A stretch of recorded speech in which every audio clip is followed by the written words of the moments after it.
We all have a point in our lives when we feel like we may not be where we want to be financially. Maybe you're seeing the lives of others on social media and feel like you're inadequate financially. In this video, we'll look into different statistics of the average American, and you'll be able to compare yourself to the average person. You might be surprised that you may just be above most other people. Before we begin, I just want to ask you if you could like the video and subscribe to the channel. It'll help out a lot. Now, let's get into things. Median income. First up, let's talk about income. Picture this. You clock in for a full week of work, putting in your best effort. But how does your paycheck compare to the average workers? According to the U.S. Census Bureau, the real median household income in 2022 was approximately $74,000 a year. When we break that down to a weekly salary, that's around $1,423 per week. Depending on your location, job, and experience, this will obviously vary. How does this translate to daily living? Well, 51% of Americans have reported that if they were to lose their job, they would run out of money in 1 month, with a further 29% saying they would run out in 1 week. Furthermore, more than half of Americans think that if a recession were to happen, they would end up losing everything. To make matters worse, according to the Federal Reserve, only 2 in 3 adults can afford a $400 emergency expense.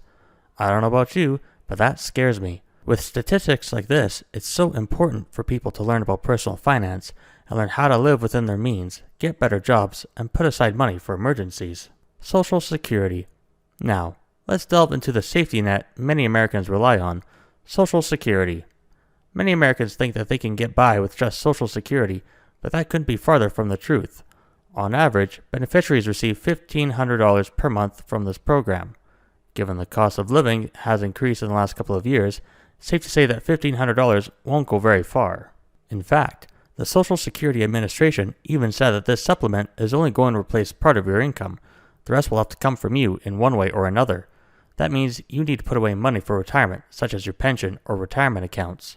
And remember, that $1,500 per month, it's average. It doesn't mean you'll get that amount later in life. It could be far less. It's a reality check prompting us to assess our retirement plans comprehensively. Moreover, the age at which you choose to reclaim Social Security benefits significantly impacts your monthly payments. Understanding these nuances is crucial for maximizing your retirement income. Many individuals view Social Security as a safety net, but relying solely on it could lead to financial strain in later years. Don't rely on one source of income. Learn to diversify your income by putting your money into a retirement account to help supplement your income when you retire. Otherwise, you'll be working until the morning of your funeral. Spending habits. Let's shift our focus to the financial choices we make daily, our spending habits. This is a huge area that we have a lot of control over, even if you don't believe that. We have the chance to keep ourselves from getting into financial trouble, yet you're going to find out that simply isn't the case. The average American household allocates approximately $5,577 per month to various expenses, totaling roughly $67,000 annually. While this figure is below the average median income, and it may seem the population is doing fine, keep in mind that these are not indicative of the individual.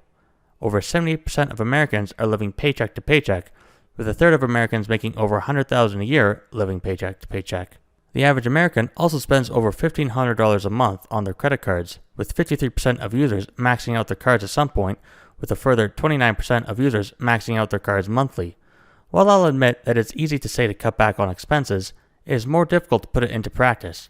Learn to budget each month, learn where you are spending your money, and cut back by 10% each month until you're in the black.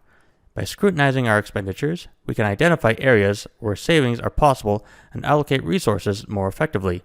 While it's not fun to cut back in the moment, your future self will thank you. Credit score and debt. Let's look into credit score and debt, two important topics in personal finance.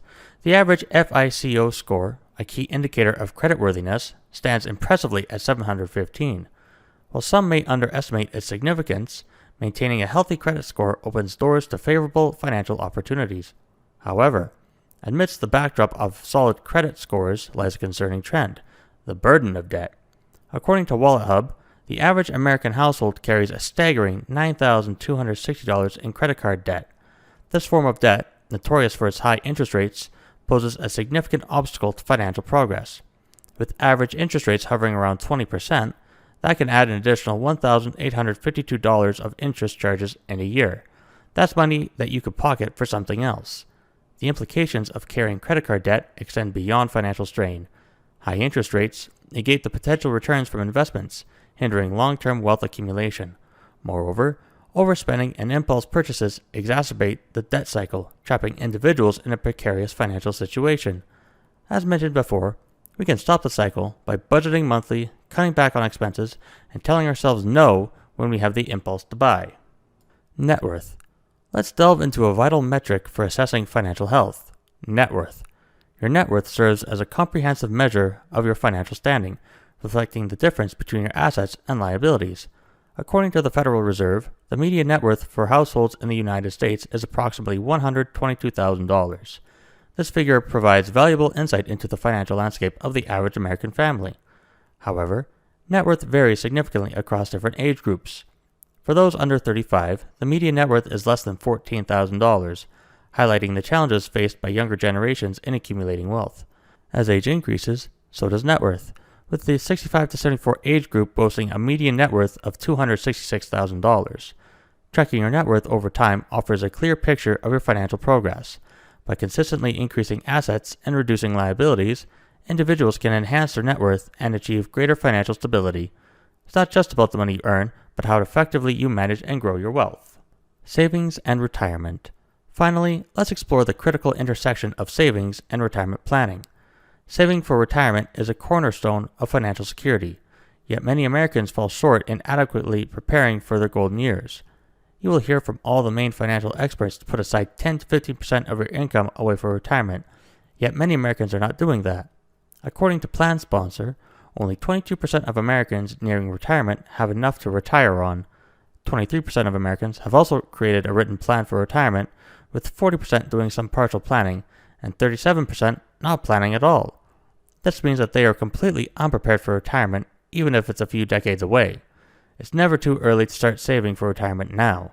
Find a financial advisor to help with retirement planning and start removing that stressor in your life. So, where do you find yourself amongst these statistics? Whether you're ahead of the curve or looking to catch up, these statistics serve as a compass for your financial journey. Remember, the key is progress, not perfection. Keep at it. If you found this video informative, then don't forget to like, share, and subscribe for more content. Perhaps check out the last video on what your ideal net worth should be based on your age. If you want more resources, I have a Gumroad page with my ebook offerings, as well as a free newsletter and X account you can subscribe to. Thanks for watching, and until next time, stay financially savvy.